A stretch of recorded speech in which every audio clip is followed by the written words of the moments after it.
Hello geometry class, this is Mr. Adelman and this is Mr. Adelman's fantastic geometry class. Today we're going to talk a little about segment relations. Most of the stuff you have already known, so I'm going to go through it pretty quickly, but it is helpful when we're writing proofs and really just looking at different types of geometric problems. So the first thing I want to go over is postulate 2.9. This is the segment addition postulate.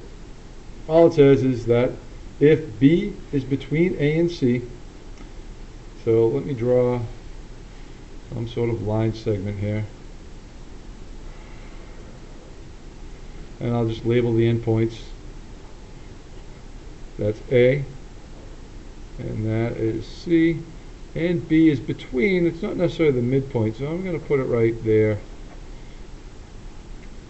So if B is between A and C, then we know that the measure of AB, so the distance from here to here, where is it, is plus the distance from here to here. If we add those two distances together, we're going to equal the sum from all the way from A to C.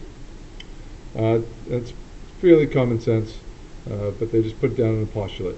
And we know the converse is also true, so maybe they'll give us something where this would be helpful, so that if you have AB and you know that if you add BC to it, it equals the whole thing, then you know that B is between AC, meaning they're all on one line, so they're all collinear. They wouldn't have an angle. All right, let's go on to some of our congruency, segment congruency. Some of the stuff is pretty self-explanatory, but let's go over some of the properties. We have 3 of them. First one is the reflexive property. All the reflexive property says is that if you have a line segment AB, that is the same size as line segment AB. Of course, this seems pretty common sense, and you're asking yourself, where would this ever be helpful?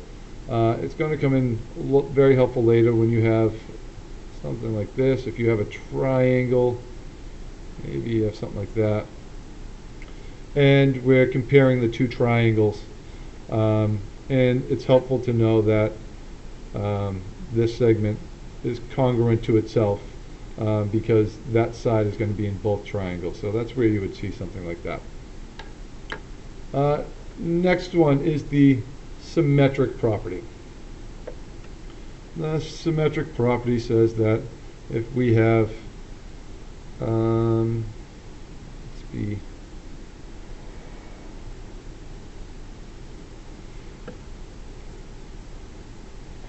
if AB is congruent to CD,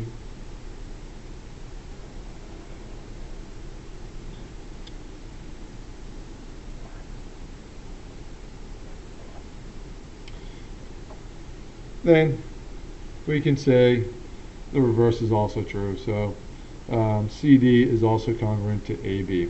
Pretty self-explanatory. Not much we need to really go into there.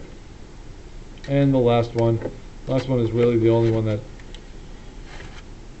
has any thinking involved.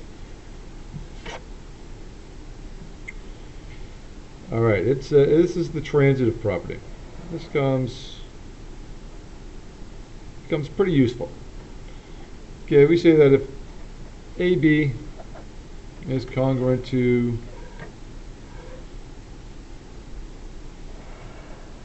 CD,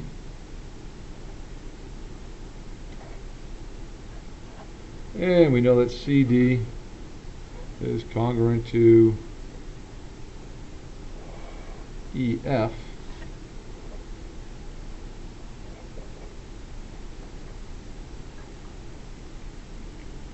then we can tell by the transitive property that AB is congruent to EF. So if that's congruent to that, and this is congruent to this, these two are congruent.